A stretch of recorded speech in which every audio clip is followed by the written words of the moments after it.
రంభ మహిషి రూపం ధరించినప్పుడు ఆమెకు కలిగిన సంతానం పేరే మహిషాసురుడు. మహిష అంటే గేదె, అసుర అంటే రాక్షసుడు. మహిషాసురుడు అతి క్రూరాతి క్రూరుడు. అతనికి ముల్లోకాలు జయించాలన్న కోరిక ఉండేది.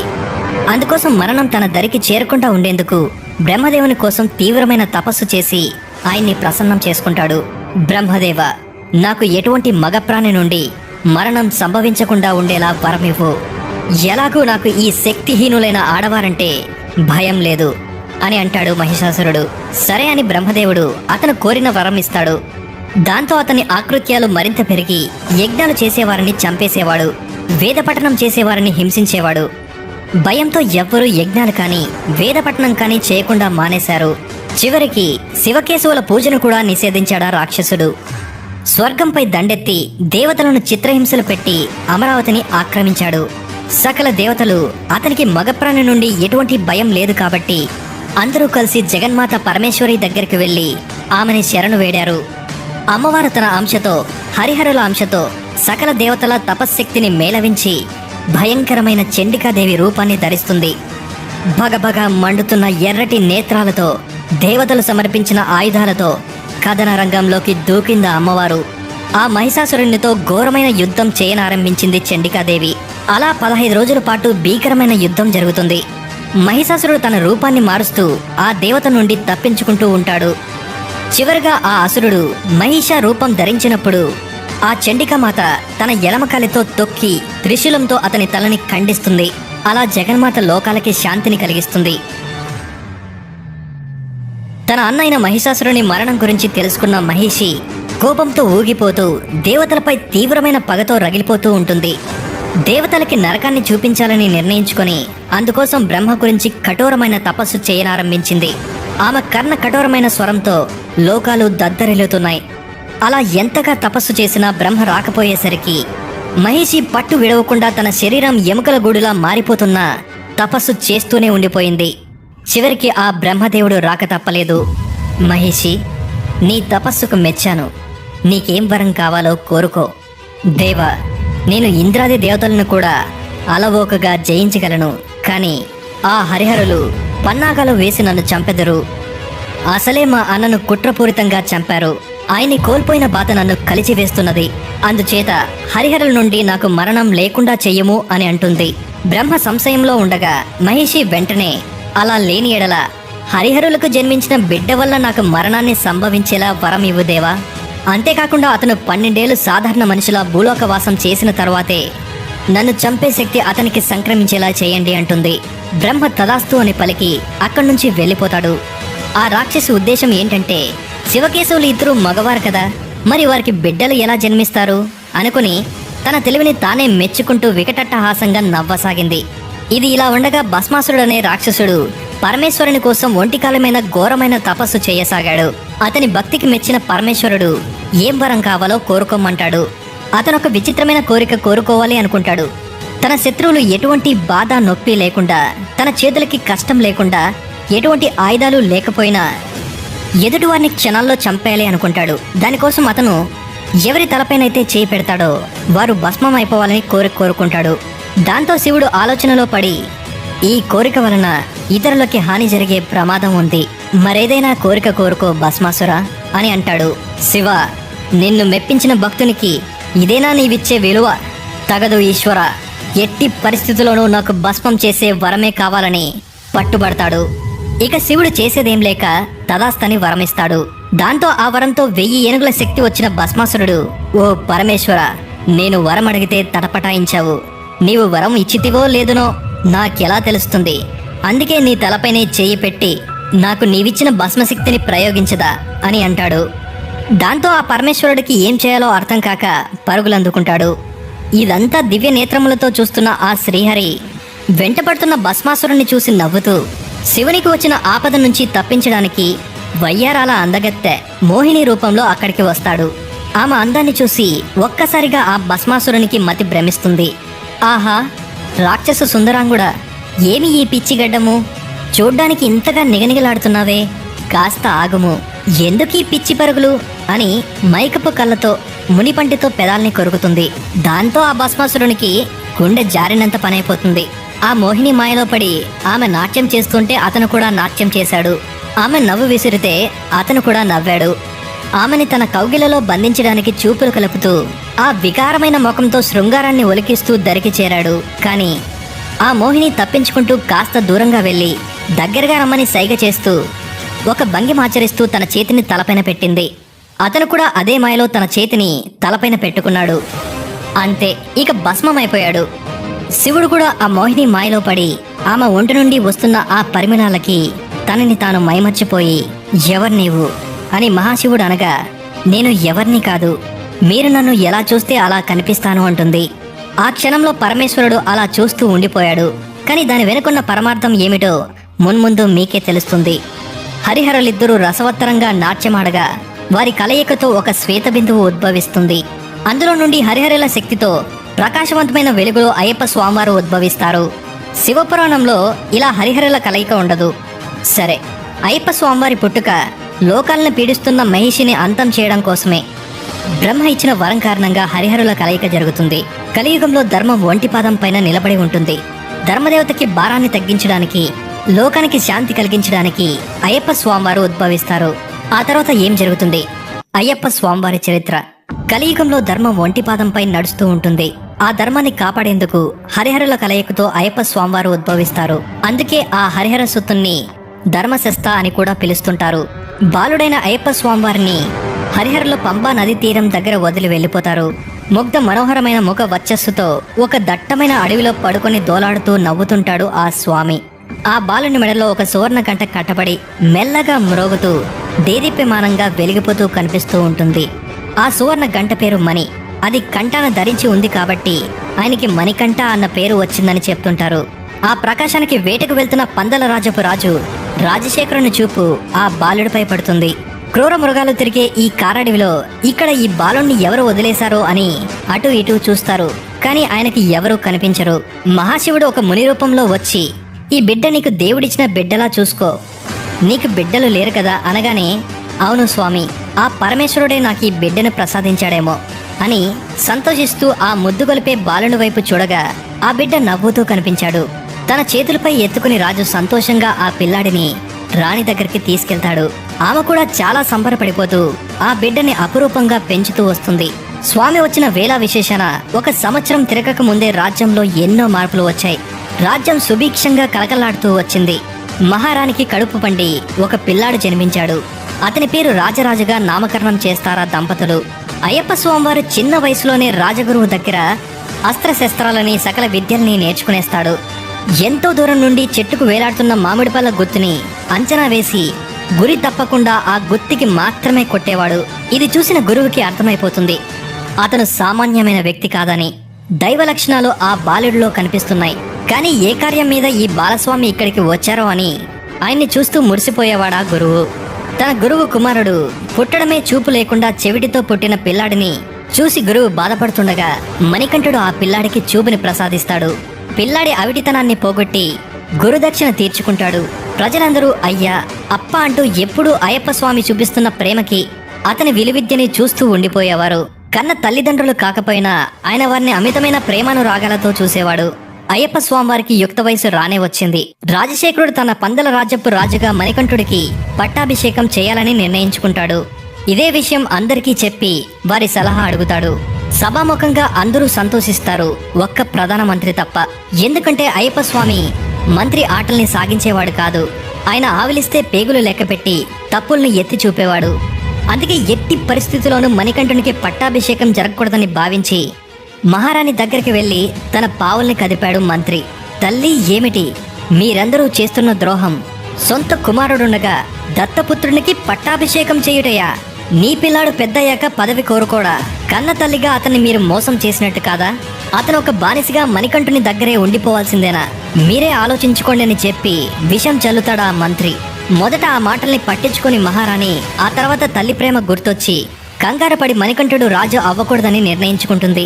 మంత్రి రాణి ఇద్దరూ కలిసి మణికంఠుడిని ఎన్నో విధాలుగా మట్టు పెట్టడానికి ప్రయత్నిస్తారు. కానీ మణికంఠుడు అన్నిటినీ తుడిచిపెట్టేస్తాడు. ఈ ప్రమాదాలలో ఒక్కసారి మాత్రమే మణికంఠుడికి బలమైన గాయం అవుతుంది. ఆ సమయంలో తన తండ్రైన పరమేశ్వరుడే ఒక సాధువు రూపంలో వచ్చి గాయం నయం చేస్తాడు. పట్టాభిషేకాన్ని ఎలాగైనా ఆపాలని రాణి తనకి విపరీతమైన తలనొప్పి వచ్చినట్లు ఎన్నో రోజులుగా మంచంపైనే పడి నాటకమాడుతుంది.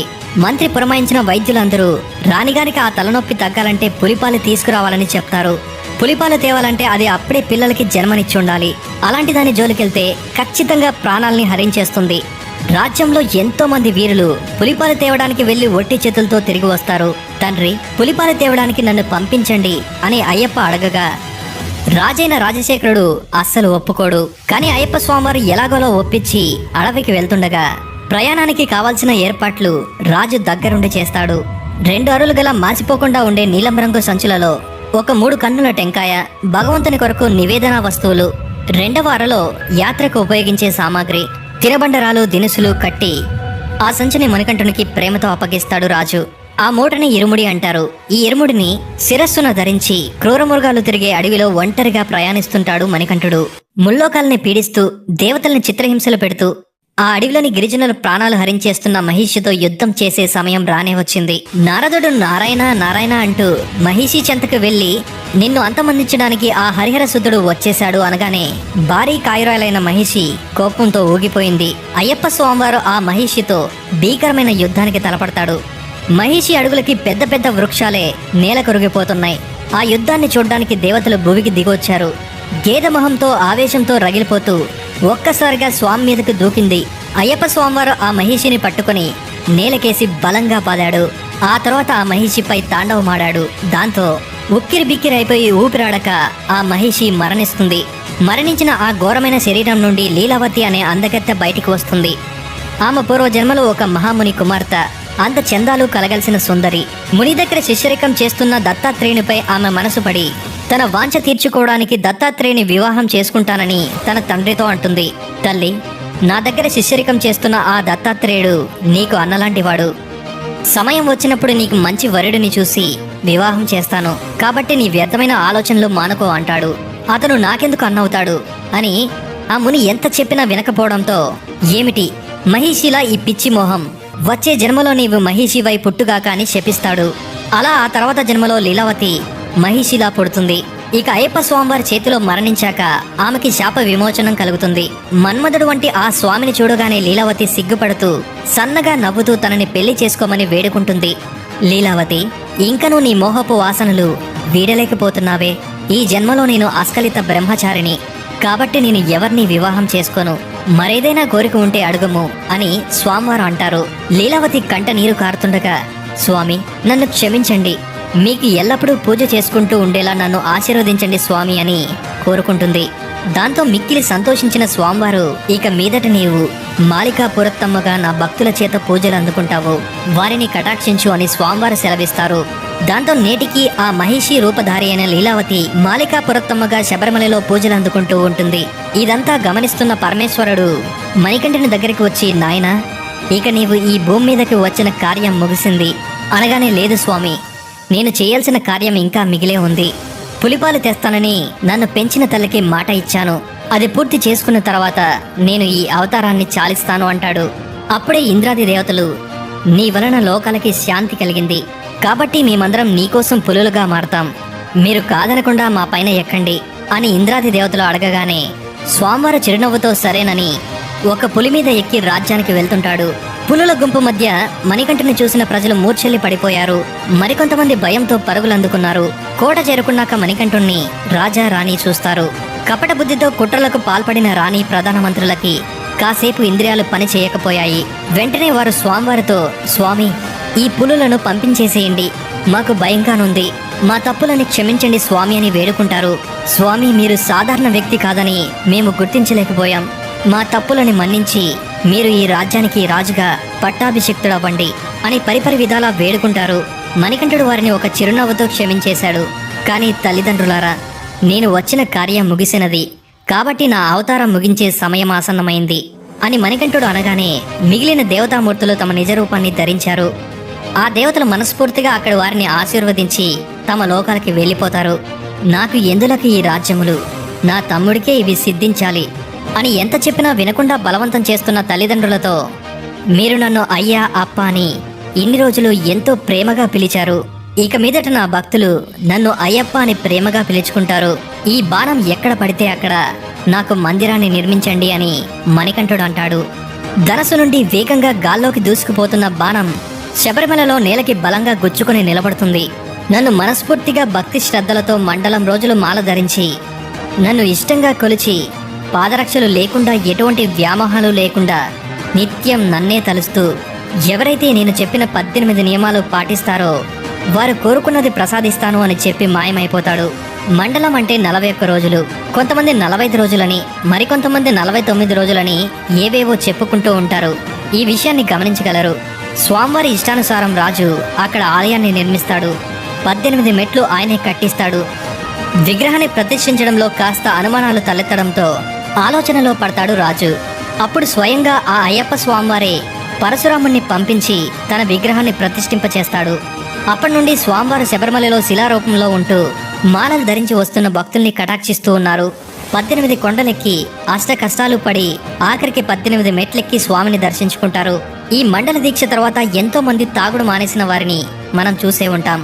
పొగాకుకి బానిసగా మారి స్వామివారి అనుగ్రహంతో పూర్తిగా మానేసిన ఎంతో మంది భక్తులు మనం చూసే ఉంటాం. అయ్యప్పమాల స్వామిని ప్రసన్నం చేసుకోవడానికి మాత్రమే కాదు, మనిషిని సన్మార్గంలో పెట్టే ఒక గొప్ప దీక్ష.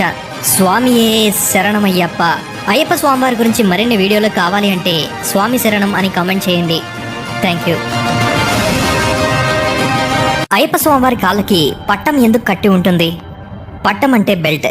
చాలా మందికి ఈ సందేహం ఉండొచ్చు. స్వామివారి భక్తులను అనుగ్రహించడానికి శబరిమలలో ఒంటరిగా యోగాసనంలో కూర్చొని ఉంటారు. అలా దీర్ఘకాలం అభయహస్తంలో ఉండాలి అంటే కాళ్ళు పట్టు జారకుండా ఉండాలి. అందుకే అయ్యప్ప స్వామివారిని పెంచిన పండల రాజ్యపు రాజైన రాజశేఖరుడు అయ్యప్ప స్వామివారికి ఒక యోగ పట్టాన్ని సమర్పిస్తారు. ఆ తర్వాత ఆ పట్టాన్ని నడుముకి కాళ్ళకి బిగించాక స్థిరంగా అక్కడే ఉంటూ భక్తుల్ని అనుగ్రహిస్తున్నారు స్వామివారు. ఇదే రకమైన పట్టాన్ని యోగ నరసింహ స్వామివారు, దక్షిణామూర్తి స్వామివారు ధరించడం మనం చూసే ఉంటాం. అయ్యప్ప స్వామివారి ఆలయానికి స్త్రీలు ఎందుకు రాకూడదని అంటారు? ఈ ప్రశ్న చాలా మంది మధ్యలో మెదులుతూ ఉంటుంది. ఇప్పుడు సమాధానం తెలుసుకుందాం. అయ్యప్ప స్వామివారు నిష్కలిత బ్రహ్మచారి కాబట్టి ఆడవారు స్వామి చెంతకు రాకూడదని కొందరు చెప్తుంటారు. అలానే స్వామివారు లోకాలను ముప్పతిప్పలు పెడుతున్న మహిషి అనే రాక్షసుని చంపినప్పుడు ఆ భయంకరమైన శరీరం నుండి లీలావతి అనే ఆమెకి శాప విమోచనం కలిగి బయటకు వస్తుంది. అందగత్తైన ఆమె స్వామివారిని కోరుకుంటుంది. కానీ స్వామివారు, నేను ఈ జన్మలో బ్రహ్మచారిని కాబట్టి నీ కోరికను తీర్చలేను, కానీ నా భక్తులను అనుగ్రహించే భాగ్యాన్ని నీకు ప్రసాదిస్తున్నాను. ఇప్పటి నుంచి నీవు మాలికాపురత్తమ్మగా పేరు పొంది నా భక్తుల్ని అనుగ్రహిస్తుంటావు అని స్వామివారు చెప్తారు. అందుకు లీలావతి ఎంతగానో సంతోషిస్తుంది. ఆమె ఆలయం కూడా స్వామివారి మణిమండపం పక్కనే ఉంటుంది. స్వామివారు మాలికాపురత్తమ్మని గౌరవించి వయసులో ఉన్న ఏ స్త్రీ కూడా తన దర్శనార్థం రారని అభయమిచ్చారని కొంతమంది చెప్తుంటారు. సరే, సైంటిఫికల్ గా మాట్లాడితే ఎందుకు రాకూడదని అంటారో తెలుసుకునే ముందు మనం మన ఆలయ నిర్మాణం గురించి తెలుసుకోవాలి. సాధారణంగా ఆలయాలు ఎక్కడైతే శక్తి ఉత్పన్నమవుతూ ఉంటుందో ఆ ప్రదేశంలో నిర్మిస్తారు. ఆ శక్తిని మరింత పెంచేలా ధ్వజస్తంభం, మూలమూర్తి, గోపురాలను నిర్మిస్తారు. అందుకే మనకి గుడిలోకి వెళ్ళగానే చాలా ప్రశాంతంగా ఉంటుంది. మనం ఒక మంత్రాన్ని పలికిన గుడిలోనికి వెళ్ళిన శక్తిని శరీరంలోని కింద భాగాల నుండి పై భాగాలకి వెళ్లేలా చేసి మనకి ప్రశాంతతని, జ్ఞానాన్ని పెరిగేలా చేస్తాయి. దానినే కుండలిని శక్తి అంటారు. కానీ స్త్రీలకి పీరియడ్ సమయంలో శక్తి కింద భాగాలకి స్రవిస్తూ ఉంటుంది. అదే సమయంలో వారు ఆలయాలకు వెళ్ళినట్లయితే గుడిలోనికి పైకి ప్రవహించే శక్తి, స్త్రీలలోని కిందకు ప్రవహించే శక్తి వల్ల కలిగే సూక్ష్మ శరీర మార్పుల వల్ల అబ్డామిన్లో విపరీతమైన నొప్పి కలగడం, రక్తం ఎక్కువగా స్రవించడం జరిగే ప్రమాదం ఉంటుంది. అలానే గుడికి చాలాసార్లు వెళ్ళినట్లయితే నెలసరి సరైన సమయంలో రాకపోవడం, కొన్ని నెలలు గడిచినా పీరియడ్స్ రాకపోవడం, అలానే కొన్ని నెలలైనా రక్తం స్రవిస్తూనే ఉండడం, గర్భం దాల్చకపోవడం వంటి భయంకరమైన పరిస్థితులను ఎదుర్కోవాల్సి వస్తుంది. అలాంటి ఒకనొక అత్యంత శక్తివంతమైన క్షేత్రం శబరిమల. అందుకే అక్కడికి ఋతుస్రావం జరిగే వయసు కలిగిన వారు రాకూడదని చెప్తుంటారు. మరీ ముఖ్యంగా 10 నుండి 50 సంవత్సరాలు ఉండేవారు ఖచ్చితంగా రాకూడదని చెప్తుంటారు. శబరిమల అన్న పేరు ఎందుకు వచ్చిందంటే త్రేతాయుగం నాటి కాలంలో శబరి అనే శ్రీరాముని పరమభక్తురాలు ఈ 18 కొండల్లో నివసించేది. అందుకే ఈ ప్రాంతానికి శబరిమల అన్న పేరు వచ్చిందని చెప్తుంటారు. అయ్యప్ప స్వామివారు రాముని రూపంలో వచ్చి శబరికి మోక్షం ప్రసాదించారని, అందుకే ఈ ప్రాంతానికి శబరిమల అన్న పేరు వచ్చిందని అయ్యప్ప స్వామివారి భక్తులు చెప్తూ ఉంటారు. మకర జ్యోతి అనేది ప్రతి జనవరి 14న లేదా 15న సాయంత్రం 6 గంటల నుండి 8 గంటల మధ్య కనిపించే నక్షత్రం. ఇది శబరిమలకి ఎదురుగా ఉన్న కందమాల శిఖరంపై కనిపిస్తూ ఉంటుంది. చాలా మంది ఈ జ్యోతి రూపంలో అయ్యప్ప స్వామివారే ప్రత్యక్షంగా కనిపిస్తూ ఉంటారని చెప్తుంటారు. 1999 2011లో శబరిమల జ్యోతి దర్శనానికి వచ్చిన భక్తుల తొక్కిసలాటలో వరుసగా 53 మంది 106 మంది మరణించారు. దాంతో ఈ తొక్కిసలాటపై విచారణ జరపమని court justice T Chandrasekhar mission కమిటీని ఆదేశించింది. వారు ఇది భక్తుల విశ్వాసానికి సంబంధించిన అంశమని విచారణ చేయలేమని తేల్చి చెప్పేశారు. 2011లో శబరిమల జనవరి 14న మరో తొక్కిసలాట సంభవించింది. దాంతో మళ్లీ 102 మంది భక్తులు మరణించారు. దాంతో కోర్టు మళ్లీ విచారణ చేయమని ఆదేశించింది. ఈ విచారణ జరిపే సమయంలో వారికి ఆశ్చర్యకరమైన విషయం బయటపడింది.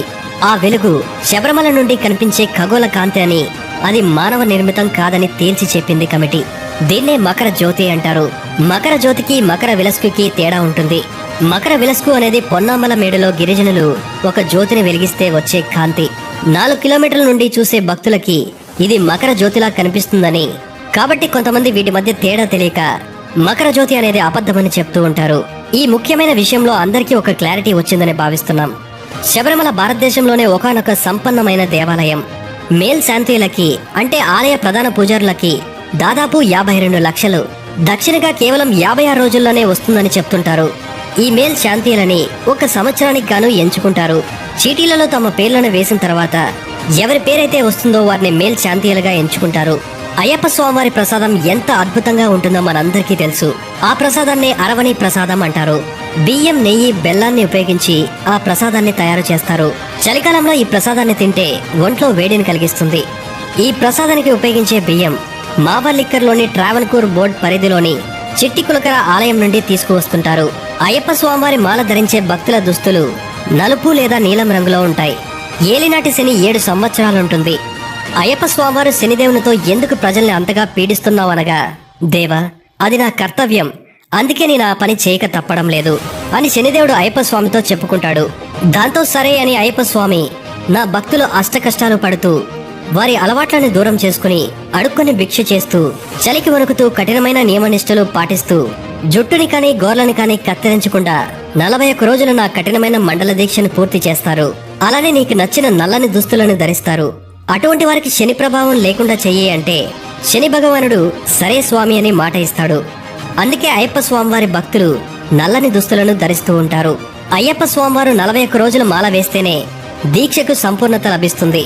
కొంతమంది అర్ధమండలం, కాల్మండలం వేస్తుంటారు. నిజానికి అలా చేస్తే మీ దీక్ష అసంపూర్ణంగా అయినట్లే. కాబట్టి మీరు మాల వేయాలి అనుకుంటే 41 రోజుల మండల దీక్షని పూర్తి చేయండి.